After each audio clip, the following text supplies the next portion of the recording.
Y comenzamos en este jueves 14 a hablar sobre este segmento que tanto nos interesa porque nos lleva a conocer otros espacios y realidades que tal vez están alejadas de nuestro cotidiano. Y para eso vamos a hablar con Nicole Landín Jurado. Ella es periodista de Revista Vistazo y nos comparte cada 15 días algunos de sus reportajes y de sus visitas. Así que Nicole, te doy la bienvenida.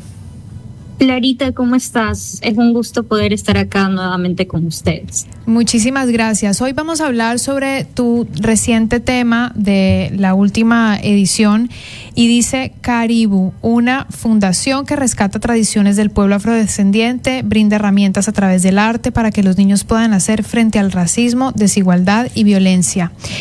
Pero antes de comenzar con la primera pregunta que te quiero abordar sobre el contenido específicamente, lo que te quiero consultar es cómo llegaste a este tema. Bueno, realmente vi sobre esta fundación en noticias, salió justamente en un medio de comunicación y en ese medio tenían justamente el tema de la fundación, de la labor que ellos hacían y sobre todo dónde estaban localizados, porque están acá en Guayaquil. Entonces me pareció muy interesante este enfoque de cómo iniciativas locales pueden ayudar ahorita con esta situación que estamos viviendo, el tema de violencia, sobre todo enfocada en los niños, que son uno de los grupos más vulnerables, ¿no? Que siempre son de esas poblaciones que son de las más afectadas cuando una crisis de seguridad, por ejemplo, está pasando ahorita en Ecuador. Y bueno, comenzando exactamente con tu abordaje que me pareció muy interesante, justo como arrancas tu reportaje, voy a hacer lectura de una primera parte para poder hacerte la pregunta completa. Tú dices, hace más de 400 años, millones de niños, hombres y mujeres de África fueron capturados, vendidos y enviados al Nuevo Mundo, América. Ese traslado forzado significó el inicio de la discriminación, la explotación laboral, la pobreza y desigualdad. Pero el pueblo afro no se quedó de brazos cruzados, se movilizaron y pelearon para recuperar su libertad. Y a mí me encantó este inicio de tu tema porque nos lleva a la historia y nos pone a pensar cómo así en 400 años esto todavía sigue pesando. Entonces, ¿cómo se refleja esto en Ecuador? Claro, lo primero es entender que los primeros registros de la presencia del pueblo afrodescendiente acá se remontan a 1526, justamente en las costas de Esmeraldas. Entonces, poco después, esa población que llegó fue migrando a otras áreas del país. Hoy, por ejemplo, están distribuidos en Guayas, Pichincha, Los Ríos, Santo Domingo y Imbabura. En esas zonas principalmente, ¿no? Porque ahora ya están masificados en todo el Ecuador. Carlos, Kelly y Luis son parte de esos niños que vivieron esa transición. Sus madres migraron a Guayaquil desde el norte de Esmeraldas y ellos fueron testigos de primera mano de estos obstáculos que enfrentaron sus familias para acoplarse a la ciudad, que es el tema de falta de oportunidades, racismo, falta de recursos.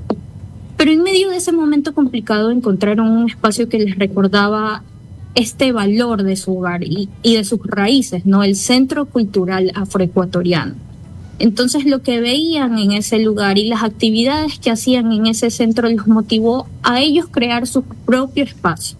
Y este espacio se llama Caribú, que es una fundación que empodera a niños y niñas y rescata estas tradiciones, como bien dijiste, de la cultura afro, específicamente en los barrios periféricos de Guayaquil.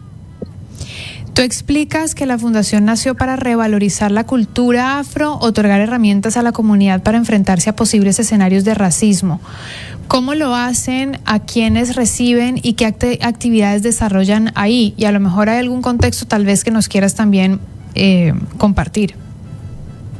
La fundación ofrece talleres, charlas y actividades de recreación artística. Por ejemplo, hace poco culminaron un proyecto junto a la Universidad de las Artes, con apoyo de la Universidad de las Artes, para enseñar serigrafía, danza, música, cine y fotografía a cerca de 50 niños de Cisne 2, que es un barrio ubicado en el suburbio de Guayaquil y es su base de operaciones, por así decirlo.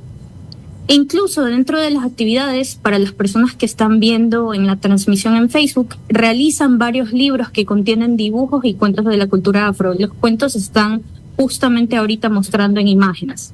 Entonces ellos hacen que los niños hagan estos libros que, como te dije, tienen dibujos y cuentos de la cultura afro. ¿Y por qué hacen esto? Porque esto les ayuda a que los niños aprendan más sobre sus raíces. Y cuando se enfrentan a estos escenarios de racismo, simplemente que no agachen la cabeza, sino que los niños sepan cómo reaccionar y que entiendan que esa opinión externa no define quiénes son o lo que pueden llegar a ser. Porque algo que me comentaba mucho, por ejemplo, Kelly, que es una de las fundadoras de Caribou, ella me decía, claro, yo viví situaciones de racismo y eso me afectó muchísimo en mi desarrollo, no supe cómo reaccionar. Por ejemplo, Kelly quería ser periodista y algunas personas le decían a ella no, porque en los medios de comunicación no hay mujeres de color.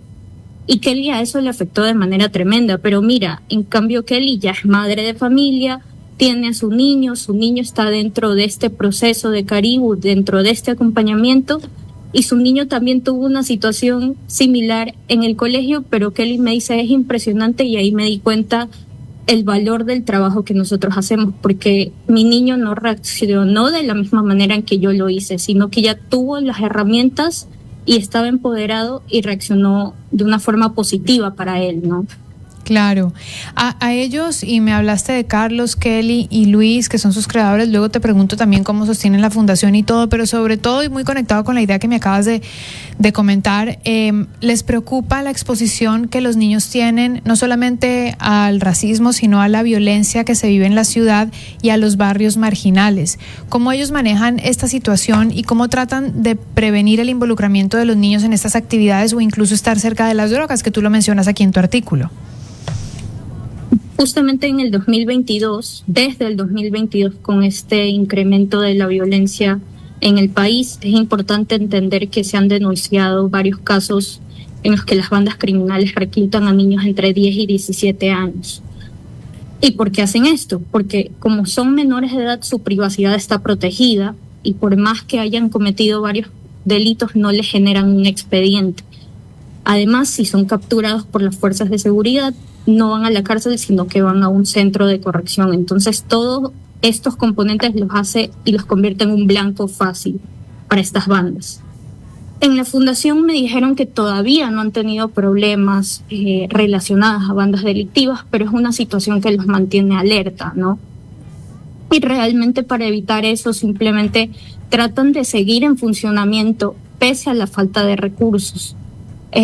Uno de ellos justamente me mencionaba en la entrevista y me comentaba que si no hicieran este trabajo, ellos sienten que los niños realmente se perderían.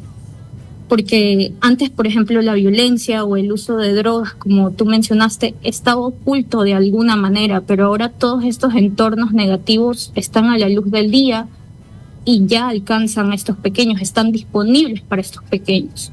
Entonces lo que Caribou hace es muy importante porque pese a no tener apoyo, se las ingenian para crear un espacio en el que los niños puedan ir, compartir, aprender sobre arte, incluso sus madres de familia también van, aprenden sobre cocina. Hay un sinnúmero de actividades y es un espacio al que van las personas para sentirse seguros y aprovechar estos tiempos libres y que la atención se capte de esa manera, de forma positiva.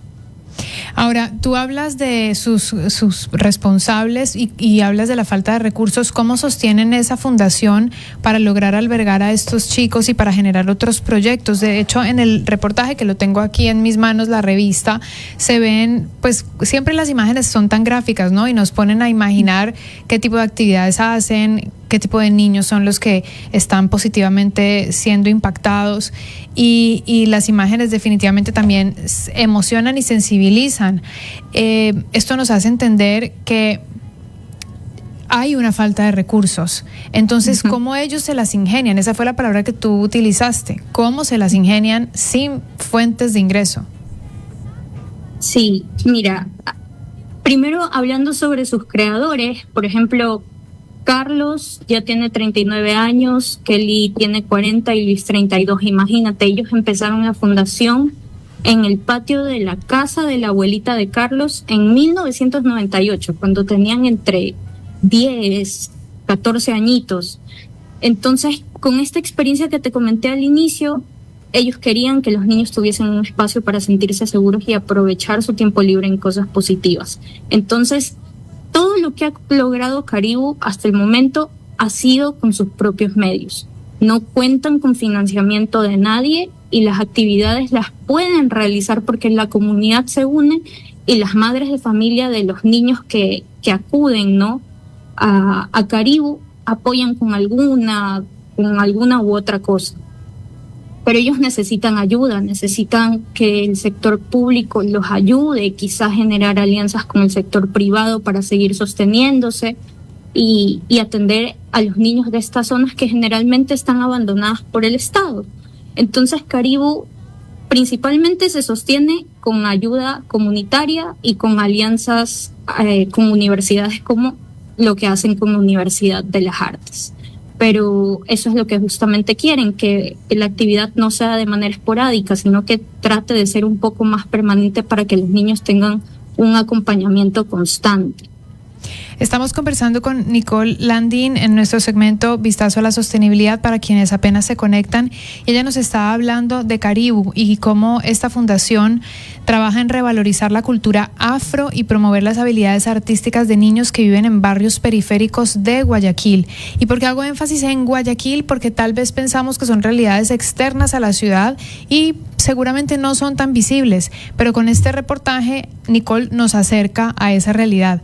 Nicole, ¿a cuántos niños impactan positivamente en promedio? Actualmente atienden a un poco más de 120 niños que son beneficiarios de manera directa por todas las actividades que realizan, pero también impactan de manera indirecta a 300 personas, porque como te comenté, también realizan talleres con los padres de familia, dan este acompañamiento con las mamás. Entonces son 300 personas que se impactan de manera indirecta. Ahorita solo están en Cisne 2, pero ellos esperan en algún momento tener este apoyo para poder expandirse a más zonas periféricas de Guayaquil. Bien, ¿y tienen una biblioteca Caribou? Sí, tienen la Biblioteca Caribou, que fue impulsada con el apoyo de la Universidad de las Artes. Ahí, por ejemplo, es donde desarrollan varias actividades y de hecho quieren, como te digo, este tipo de alianzas. Por ejemplo, la biblioteca no solo se logró gracias al apoyo de la UARTES, de la comunidad, sino que también tuvo un apoyo del Instituto Nacional de Cultura y Patrimonio. En este lugar se proyectan documentales, realizan talleres de dibujo y tocan instrumentos como la marimba. Queda al pie de un pequeño malecón en las faldas del Estero Salado, es justo frente al barrio Nigeria, acá en Guayaquil. Muy bien. Entonces, después de conocer el contexto y saber que no tienen necesariamente fuentes de ingreso fuertes, ¿qué más necesitarían para crecer o qué alianzas serían necesarias? Yo, por lo que me has contado y también un poco lo dijiste, entendería que los gobiernos locales ni el Estado están supliendo la necesidad de este grupo de personas. Así es, se mantienen totalmente solos, mantienen una que otra alianza, por ejemplo, con las universidades, con la Universidad de las Artes desarrollan varias actividades, pero como te dije, quieren que se mantengan en el tiempo, que no sean esporádicas. Las alianzas que están buscando es para responder sobre todo a estas demandas, no solo de los niños, sino de la comunidad. Por ejemplo, quieren apoyo para generar emprendimientos, quizá con alianzas estratégicas de empresas que puedan donar materiales a ellos para que puedan trabajar. Ellos también me mencionaban, quisiéramos que generar una alianza con alguna empresa que nos dé material para elaborar prendas de vestir y que así las madres puedan comercializar estas prendas y generar ingresos para los niños. También, por ejemplo, ellos tienen muy pocos instrumentos, entonces no todos los niños pueden estar aprendiendo de música al mismo tiempo, necesitan instrumentos musicales para seguir con estas actividades. Entonces son algunas cosas, hacen danza, gastronomía, música, pintura, el tema de narración de cuentos. Entonces todo material que sirva para realizar estas actividades para ellos es bienvenido y es de suma importancia. Muy interesante, Nicole, esta nueva historia que nos traes hoy, y después de conocer más sobre la cultura afro en el país y sus necesidades, ¿qué aprendizajes tuyos nos compartes? Realmente creo que es un pueblo que está lleno de historia, sus tradiciones, como te decía, como la danza, la gastronomía, el arte, realmente a mí me parece que la convierten en una de las culturas más ricas a nivel mundial. Lamentablemente este tema de la discriminación y el racismo que se viene batallando durante muchos años ha sido una barrera para ellos en todo sentido. Lo han visto en el lado académico, lo han tenido en el lado laboral, lo han tenido también en el lado social. Por eso es que este tipo de iniciativas son importantísimas, porque les enseña a los niños desde chiquitos a abrazar su identidad y no bajar la cabeza ante personas que solo tienen la mala intención de hacerlos sentir mal. Pero, como te dije, necesitan más apoyo del gobierno, sobre todo ahorita en este contexto de violencia en el que estamos, porque por la falta de recursos es que no pueden llegar a más niños. También podrían tener apoyo de la empresa privada, entendiendo que en primer lugar tendría que venir del Estado. Exactamente. Así que si alguien está interesado en saber más sobre ellos o quizá en hacerles llegar alguna donación o saber de qué manera poder ayudarlos, pueden buscarlos en sus redes sociales. En Facebook están como Fundación Caribu. Muy bien, Fundación Caribu con K, para quienes están buscando y en este instante deletreando. Gracias, Nicole. ¿Qué más puedes compartirnos de la última edición, la que yo tengo en mis manos? Esta es la reciente, ¿no? Salió la semana pasada. Sí, es recién. Por ejemplo, Pili Ortiz siempre tiene sus temas de... Por cierto, Pili Ortiz ahorita ya tiene una nueva sección de educación. Hay una nueva sección de educación en Vistazo. Se aperturó hace aproximadamente 1 o 2 meses y en esta edición Pili Ortiz hace un reportaje sobre lo que le aportan las aulas. Ella inicia su reportaje así: aunque la educación online es la preferida por profesionales y ejecutivos, los requerimientos de niños y adolescentes son diferentes. La socialización entre pares y maestros es clave en esta etapa. También hay un reportaje también ligado a la educación que es sobre la crisis educativa actual. 7 de cada 10 estudiantes tiene un deficiente desempeño académico, pero también están nuestras otras secciones sobre gente y cultura. Por ejemplo, hay un perfil de James León, que es un cineasta y es el nieto de León Febres Cordero, y por supuesto nuestra sección insignia, que es País, y hace un análisis de los 100 primeros días del gobierno de Daniel Noboa en 5 claves. Así lo veo, y también estaba leyendo el editorial que está vinculado con la problemática de la educación que tú abordabas, y el editorial se titula Capital Humano. Gracias, Nicole, por invitarnos a conocer esa realidad que tal vez no siempre la tenemos cerca, la de Caribu, y también por invitarnos a conocer los otros temas súper relevantes de la edición. Próximamente nos vemos en 15 días, o en menos, tal vez en 10. Tal vez en 10, sí. En la siguiente edición voy a hablar sobre otra iniciativa muy buena que empezó en Perú, pero ya se ha extendido a lo largo de todos los Andes. Es un proyecto de reforestación para recuperar los bosques altos andinos acá en el país. Hace poco ganó un premio, de hecho, por el Programa de Naciones Unidas para el Medio Ambiente. Y estoy segura que no muchas personas conocen de esta iniciativa, así que estaremos profundizando y contándoles cómo nos fue en el viaje. Muy bien, muchísimas gracias. Era Nicole Landín Jurado, periodista de Revista Vistazo.